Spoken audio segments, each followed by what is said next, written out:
In today's episode, I'll talk about two very interesting stories. In the first story, I'll talk about how Google might now be forced to sell their flagship browser, Google Chrome. And in the second story for the day, I'll dig a little deeper into why our country's roads have so many potholes and so many problems in general. Welcome to the Daily Brief Show by Zerodha, where our aim is to cut through the noise and simplify the biggest news and stories in the financial markets in a way that is easy to understand, yet one level deeper as compared to traditional news channels. I'm your host Anurag Bansal, and today is Thursday, the 21st of November. Let's start with the first story. Recently, Bloomberg reported a potentially industry-shaking development. The US Department of Justice, or the DOJ, wants to force Google to sell off Chrome, which is its popular web browser. Now, if this sounds drastic and crazy to you, it is because it actually is. Now, mind you, it is not just as simple as splitting up a tech giant, it is more about untangling one of the most complex and interconnected digital systems in our modern world today. Let me break it down step by step for all of us. See, the DOJ is accusing Google of having too much control over the internet through its search engine, advertising business, and other ancillary services. Now, earlier this year, a federal judge, Amit Mehta, ruled that Google had illegally monopolized two very key areas. The first one is search engines, where people like you and me go to look for information online. And the second one is search advertising, which is the ads you typically see when you search for something on Google. Now, to make sure that Google stays on top, they spend a jaw-dropping amount of $20 billion every single year just to make sure their search engine is the default choice on browsers like Apple Safari, etc. To give you context on that amount, this is more than NASA's yearly budget. Now, deals like this have made it nearly impossible for other competitors to enter this market. But now the DOJ wants to break this monopoly by forcing Google to sell Chrome and introducing other changes to make internet a little more fair for competitors. But the thing is, it is probably not as simple as it may sound at first. So to understand why this exactly is such a big deal, let us compare it to something very similar from the past. See, back in 1984, the government broke up AT&T, which is a phone company which had a monopoly on telecommunications in the US. Now, this breakup was relatively straightforward because AT&T owned physical assets, things like telephone lines and service centers. So the government could literally divide the country into regions and assign each individual part to a new company altogether. But the thing with Google is that it is nothing like that. Its entire empire is built on data and algorithms and not physical assets that exist in the real world. All of Google's products, Chrome, Search, Android, YouTube, etc. are all deeply interconnected. I'll explain how this works very quickly. See, first Google Chrome collects data about how people browse the internet. That very data feeds into Google's advertising algorithms, which are, so to speak, the backbone of its business.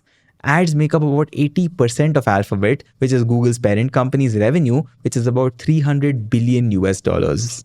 And these ads then appear everywhere on Google Search, YouTube, and across millions and millions of websites. And it doesn't stop here. Google's AI systems now use the same data to improve search results and create better user experiences. So if you separate Chrome from Google, you could disrupt this entire ecosystem. It's almost like taking out the engine from a car and still expecting it to run. So this makes breaking up Google far more complex than breaking up something like AT&T ever was. But the thing is, DOJ is not just asking for Google Chrome to be spun off. They have a list of other remedies that they are considering. I'll explain what. The first one is that they are now forcing Google to share its search data with competitors so that they can build better alternatives. The second one is separating Android from Google's other products, which could mean phones running on Android would not automatically be tied to Google services like Maps or Gmail also. The third is giving websites more control over how their content is used in Google's AI systems, just so that they are not exploited without their permission. The fourth is limiting how Google uses data across all of its services and reducing its ability to dominate every market it touches. Now, these changes, of course, are meant to level the playing field here, but the thing is, they of course come with their own set of challenges. Google, like I mentioned, has been built to function as one single interconnected system, and if you pull one part away from it, the rest could struggle to adapt. Now, Google's dominance is not just about having the biggest slice of the pie, it affects how the overall internet works for all of us, including you and me. I'll give you an example. Chrome is the most popular web browser in the world today, and it has about a 63% market share. People use it to access pretty much everything online. Google Search today processes over 90% of global searches. It controls everything from how we find information to how we shop and even how we learn today. Google's business model, which is offering free services in exchange for data, has pretty much shaped the internet as we know it today. So breaking up Google could change all of this for us. Imagine an internet where services like this are not really free or where ads are less targeted because companies do not even have access to the same set of data points that they earlier had. But all that aside, if Google sells Chrome eventually, the next question is who could even buy it? Now, this is of course not a small task. The buyer would need deep pockets because Chrome is a massive platform with millions of users. They must also have a clean slate because the buyer cannot be under an antitrust scrutiny. So that rules out companies like Microsoft or Amazon. Some analysts have suggested OpenAI, which is the company behind ChatGPT, as a potential buyer. They have backing from Microsoft and a lot of experience and expertise in AI, and therefore they could bring something new to the table here. But that said, whoever takes over would face quite an uphill battle here. Without Google's advertising revenue, Chrome would need a very new way to make money while still maintaining its quality. Also, this case is not just about business, it is also about politics. Donald Trump recently expressed doubts about breaking up Google. He suggested focusing on making the company more fair rather than destroying it completely. Now, this adds a lot more uncertainty to this case because these remedies will not start until April 2025, which is when Donald Trump will take office. A new administration could take a very different approach to regulating big tech, and the stakes here could not be higher. The DOJ's action could set a precedent for regulating tech companies not just in the US but all across the world. The European Union is currently already investigating Google, and whatever happens in this case could very heavily influence how other countries handle very similar issues. Also, by the way, if you're wondering, Google is not quite sitting quietly. They've called the DOJ's plan a radical agenda, and they are arguing that it would harm American innovation altogether. They are also adapting to new regulations by finding ways to collect data without any third-party cookie involvement, and they are showing that they can evolve even under pressure. Also, let me be clear, this is not just about one company here. It is about the future of how the internet works altogether.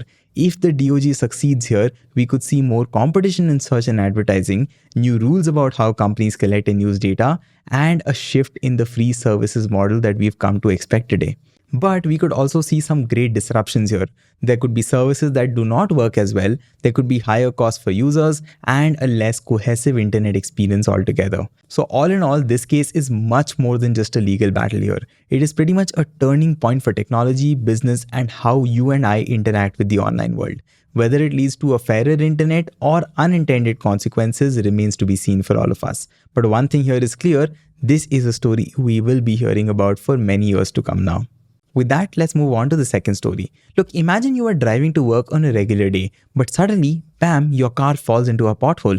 And before you can even recover, you notice that the road ahead is flooded, and of course, there is a lot of traffic. Very frustrated, you'll probably mutter a few curses at the city authorities because after all, aren't they the ones who are supposed to fix these problems? But the big question here is, why don't things ever seem to improve? Is it just incompetence, or could there be a different reason for this?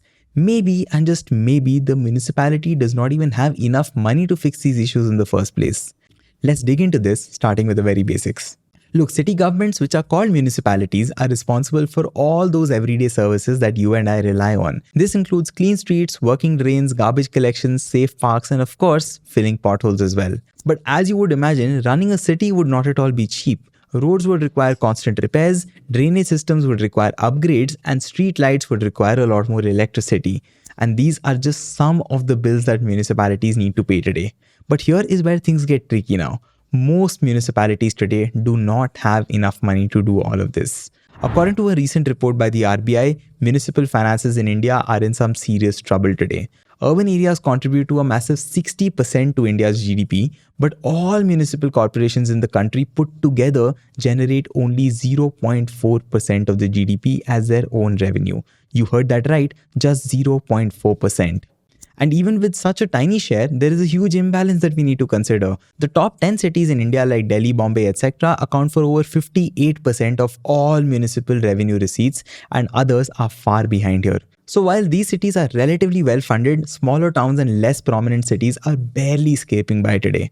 So therefore, if your city does not even have money, how can it fix your potholes or prevent flooding at all? And that is probably the root of the problem here.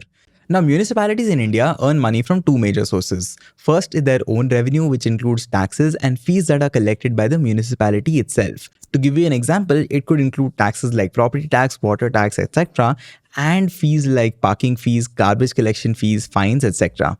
The second way of earning for them is transfers. Now, these are funds or grants which are given by state or central governments to municipalities. Think of it like pocket money. You don't quite earn it for yourself, but you depend on someone else to give it to you. And here is exactly where the problem lies. Municipalities in India are heavily reliant on these very transfers. In fact, as of the year 2023-24, about 38% of all municipal revenues came from transfers alone, and only 30% came from their own taxes. And to make things worse, this dependency has been growing consistently. Back in 2016-2017, municipalities earned 42.8% of their revenue from taxes, but it has since then dropped to just 30%.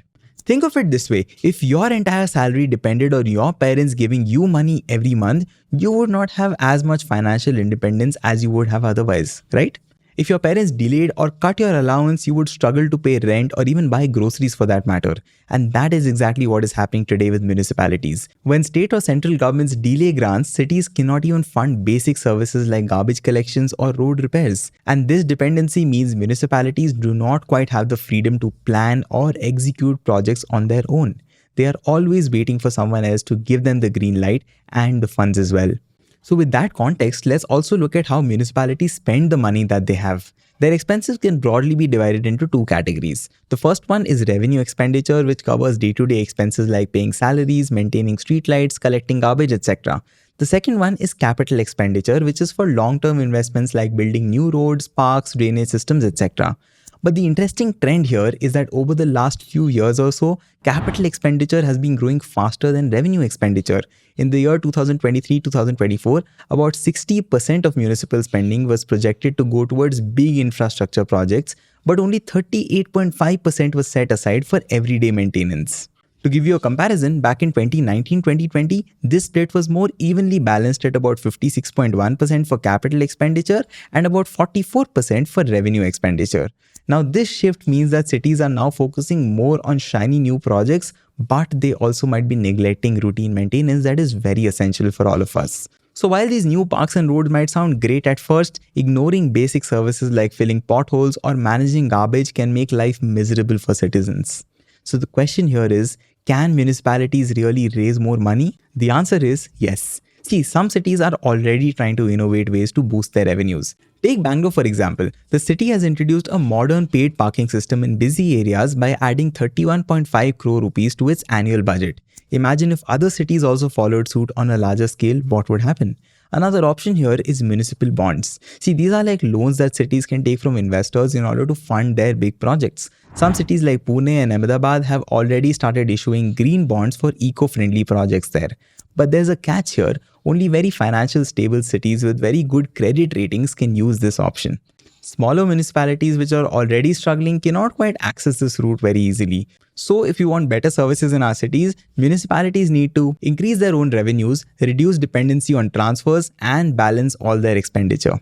Because at the end of the day, better finances means better services for all of us. If municipalities can manage their money well, they will be able to fix roads, upgrade drainage systems, and improve the qualities of our lives overall. So as citizens, it is in our own interest to demand better financial management from our local governments. Because after all, it is our money, our city, and our daily lives that is at stake. So the next time you hit a pothole or drive through a flooded street, remember, better city finances could make all the difference here. With that, let's move on to the final section of the day, which is the quick news tidbits. First, NTPC plans to launch a 5 lakh crore investment in renewable energy by the year 2030, and they are targeting a 60 gigawatt capacity, 90% of which will be solar. Its subsidiary NGEL's 10,000 crore rupee IPO will fund projects like a 56,000 crore rupee 7 gigawatt hybrid solar wind park in Gujarat. Second, the government advanced FY 2025 subsidies worth 3,000 crore rupees for over 1,20,000 electric three-wheelers after FY 2024 funds ran out early. Even though penetration has increased to 22%, reduced subsidies had made manufacturers ask for price hikes. Third, the CCI fined Meta 213 crore rupees for its 2021 WhatsApp privacy policy, citing an anti-competitive practice. Meta here must revise its policies and align with global actions, emphasizing user consent and autonomy. Fourth, urban unemployment dropped to 6.4% in Q2 of FY 2025, with female unemployment improving to 8.4%. The labor force participation rate rose to 50.4%, which is driven by higher female participation and sectoral shift to manufacturing and services. That's all the news and stories I have for you today. I hope you found value in this episode and learned something new today. We would love to know your thoughts in the comments down below. As usual, this is your host Anurag Bansal signing off. I'll see you in tomorrow's episode. Take care and goodbye. Disclaimer: this content is for informational purposes only. None of the stocks, brands, or products mentioned are recommendations or endorsements.